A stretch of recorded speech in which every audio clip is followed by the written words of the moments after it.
Hi friends, welcome back to my channel. இன்றைக்கி நம்ம பார்க்க போகிற வீடியோன்னு பார்த்தீங்கன்னா, வைகாசி 1 விஷ்ணுபதி புண்ணிய கால வழிபாடு பற்றி தான் பார்க்க போகிறோம். ஒரு வருடத்தில் மொத்தம் 12 மாதங்கள் வரும்.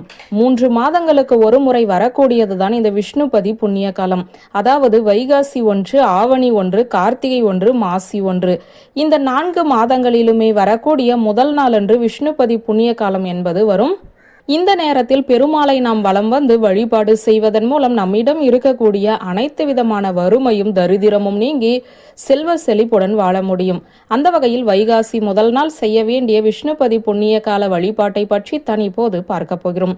செல்வ செழிப்புடன் வாழ்ந்தவர்கள் ஏதாவது ஒரு சூழ்நிலையில் செல்வத்தை இழந்து வறுமை நிலைக்கு தள்ளப்பட்டிருந்தாலும், எவ்வளவு முயற்சிகள் செய்தும் வறுமை நிலையிலிருந்து எந்தவித முன்னேற்றமும் இல்லை என்பவர்களாக இருந்தாலும், அவர்கள் தவறாமல் விஷ்ணுபதி புண்ணிய காலத்தில் பெருமாளை வழிபாடு செய்வதன் மூலம் பெருமாள் மற்றும் மகாலட்சுமியின் அருளால் அனைத்து விதமான செல்வங்களையும் பெற முடியும்.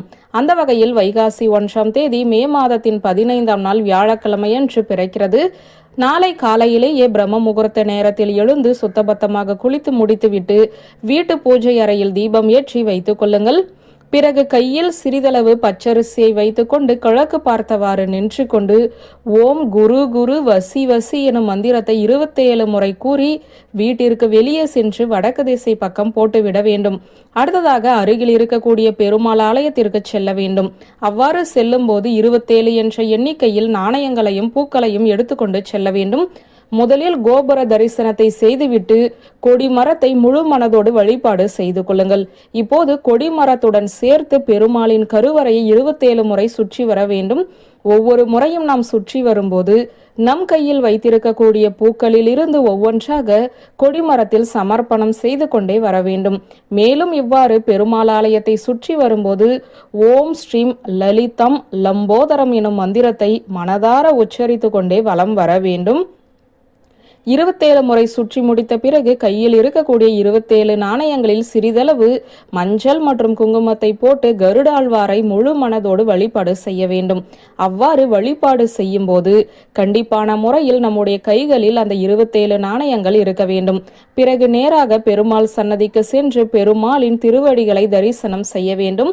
அடுத்ததாக பெருமாளின் மார்பில் வாசம் செய்யும் மகாலட்சுமி தாயாரை தரிசனம் செய்ய வேண்டும். பிறகுதான் பெருமானின் முகத்தை நாம் தரிசனம் செய்ய வேண்டும். இப்படி தரிசனம் செய்து முடித்த பிறகு கையில் இருக்கக்கூடிய அந்த 27 நாணயங்களையும் அந்த கோவில் உண்டியலிலேயே சமர்ப்பணம் செய்துவிட்டு மற்ற தெய்வங்களை வழிபாடு செய்ய வேண்டும்.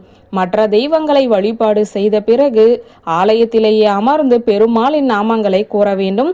அடுத்ததாக மகாலட்சுமியின் அஷ்டகம், கனகதாரா சோஸ்திரம் போன்றவற்றை ஒரு முறை பாராயணம் செய்ய வேண்டும். இவ்வாறு வழிபாட்டை நிறைவு செய்துவிட்டு வீடு திரும்பும் போது கடையிலிருந்து ஒரு பேக்கெட் கல்லுப்பை வாங்கி வந்து வீட்டு பூஜை அறையில் வைத்து வழிபாடு செய்ய வேண்டும். மறுநாள் இந்த கல்லுப்பை சமையலுக்கு பயன்படுத்திக் கொள்ளலாம். இந்த முறையில் செய்வதன் மூலம் பெருமாளின் அருளால் செல்வ செழிப்புடன் வாழ முடியும். சக்திவா இந்த விஷ்ணுபதி புண்ணிய காலத்தில் பெருமாளை வழிபாடு செய்பவர்களுக்கு பெருமாளின் அருளால் அவர்கள் வாழ்க்கையில் இருக்கக்கூடிய பொருளாதார ரீதியான கஷ்டங்கள் அனைத்தும் நீங்கி செல்வ செழிப்புடன் வாழ முடியும் என்ற தகவலை சொல்லி இந்த வீடியோவை நிறைவு செய்கிறேன். நன்றி, வணக்கம்.